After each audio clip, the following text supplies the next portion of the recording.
Hello students, मैं BP Singh आज आपके लिए ग्राफ थ्योरी का एक इंपॉर्टेंट टॉपिक लेके आया हूं जिसका नाम है सब ग्राफ। आइए तो मैं आपको बताऊंगा सब ग्राफ होते क्या हैं। वैसे अलजेब्रा में मैंने आपको ग्रुप और सब ग्रुप ये सब डिफाइन किए हैं। सेम जैसे सब ग्रुप या सब रिंग होती है लगभग ऐसे ही होता है। अगर आपने सेट और सबसेट पढ़े हों तो इसमें कुछ भी नहीं है। आइए तो मैं पहले आपको समझाऊंगा कि आखिर सब ग्राफ होता क्या है और बाद में उसकी डेफिनेशन लिखूंगा। चलिए, सब ग्राफ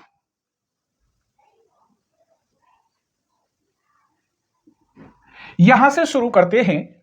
इसकी वर्टिसेज यहां V1, यहां V2, V3 और V4 ये वर्टिसेज मिल गई। और इसकी एज हम कह सकते हैं यहां E1, E2, E3, E4 और E5। इस ग्राफ को मैं कह रहा हूं ये G1 है। आइए इस ग्राफ को देखते हैं। एक वर्टिसेज ये रही, ये ये और ये। यहां vertices V1, V2, V3, V4 और यहां V5। क्लियर? इसकी भी मैं एज बना लेता हूं। यहां E1, E2, E3, E4, E5, E6, E7। यहां तक आपको कोई परेशानी? हमने यहां क्या देखा? इसकी as E1, E2, E3, E4, E5 ये सारी एज इसके अंदर है। आप काउंट कर लीजिए, V1, V2, V3, V4, V5, V6, V5 गिरी V6 7 तक है। यहां 7 एज है और यहां हाईएस्ट एज 5 है। इसका मतलब इसकी सारी एज इस G2 के अंदर मिल जाएंगी। पहली शर्त आपको यह मालूम होना चाहिए, यह भी ग्राफ है और इसकी सारी एज वर्टिसेज इसके अंदर हैं।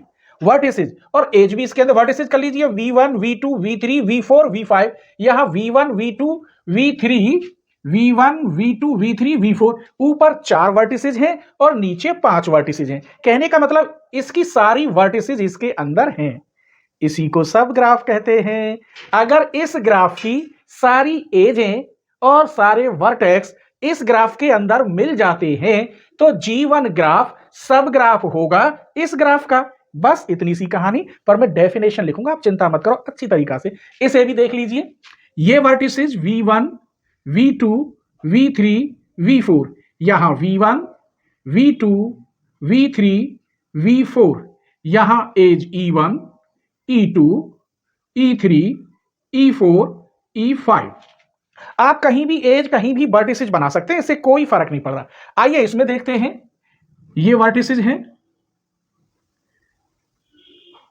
तो यहां V1, V2, V3, V4 और V5 वर्टिसेज है। As E1, E2, E3, E4 और यहां E5, E6, E7 और ये एज E8।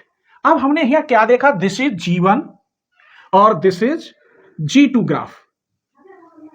इस ग्राफ की सारी वर्टिसेज इस ग्राफ के अंदर है। पहली शर्त, इस ग्राफ की सारी एज इस ग्राफ के अंदर है। अगर ये दोनों बातें मिल जाएं, और एक और बात है, दोनों की सेम एज तो सबकी एक एक ही निकलती है, इससे कोई, यहीं तक जो मैंने बताया ये 2 शर्तें होनी चाहिए। इस ग्राफ की सारी एज इसके अंदर है। इस ग्राफ की सारी vertices V1, V2, V3, V4, V1, V2, V3, V4 हैं, कहीं भी हो सब हैं। ये फिर सब ग्राफ होगा इसके। आइए तो अब मैं इसकी डेफिनेशन लिखता हूं और उसमें कुछ आपको एक बात और बताऊंगा कि प्रॉपर सब ग्राफ क्या होता है। क्या ये अपने आप में सब ग्राफ है? क्या ये अपने आप में सब ग्राफ है? ये सारी बातें इसी में लिख दूंगा, आप बस देखते रहिए। चलिए तो मैं इसकी डेफिनेशन लिखता हूं सब ग्राफ की।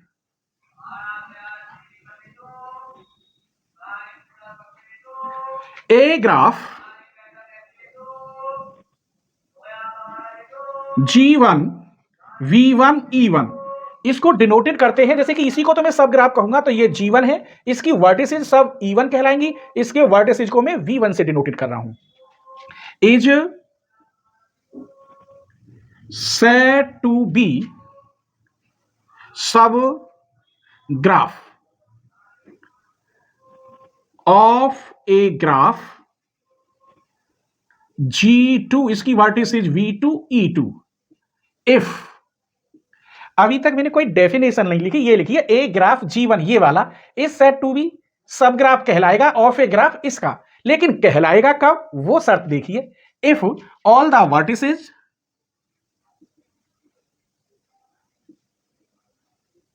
एंड ऑल द एजेज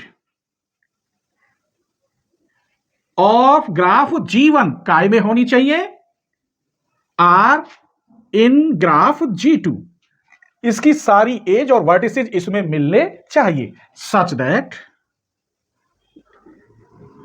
पहली शर्त G1 V1 subset and equal हो G2 V2 के, and G1 E1 subset and equal हो G2 E2 के। तो ये इसकी डेफिनेशन हुई, ये इसके दो एग्जाम्पल हुए। यहां तक कोई परेशानी नहीं हुई होगी।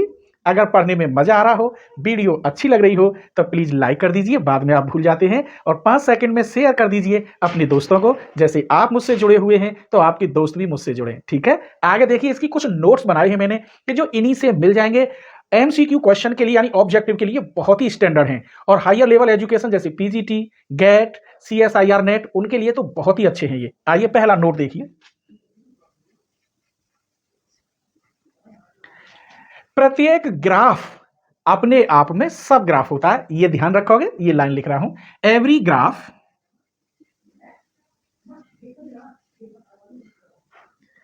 ग्राफ इज इट्स ऑन सब ग्राफ, दैट इज, इसको लिख लो चाहे इसको लिख लो, इसी को लिख लेता हूं, G2 subset and equal G2। दूसरी शर्त देखिए, a single vertex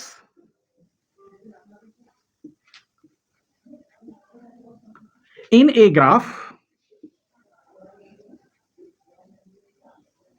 G2 is a सब ग्राफ ऑफ G2, यही लिखे देता हूं। इसका मतलब है कोई एक सिंगल वर्टेक्स, ये अकेला, इसके साथ फिर ये एज भी है, ये सब ग्राफ कहलाएगा सिंगल वर्टेक्स इस पूरे ग्राफ का। ये बात लिखा है, a single vertex in A graph G2 में ही इज ए सब ग्राफ ऑफ G2। किताबों में G1 G2 ना हो, कुछ अलग हो, तो उससे कोई फर्क नहीं, मैं तो इसके अकॉर्डिंग आपको समझा रहा हूं। तीसरी शर्त देखिए, G1 is said to be proper sub graph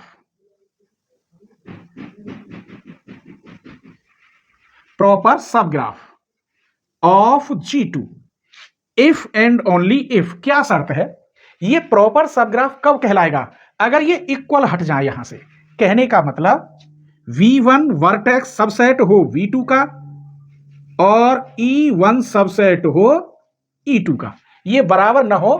कहने का इस समय ये जो है प्रॉपर सब ग्राफ भी है, क्योंकि बराबर तो है ही ना, कि तो मैंने डेफिनेशन में लगा दिया, जो लगता है बराबर भी हो दोनों तो भी सब ग्राफ कहलाएगा। ऐसा ही सेम में इधर बना दूं तो ये एक दूसरे के सबसेट होंगे तो सब ग्राफ कहलाएंगे। तो ये शर्त E1 सबसेट, यहां का अर्थ समझते हैं आप, एज। तो अगर मैं यहां से इक्वल साइन हटा दूं तो ये प्रॉपर कहलाएगा।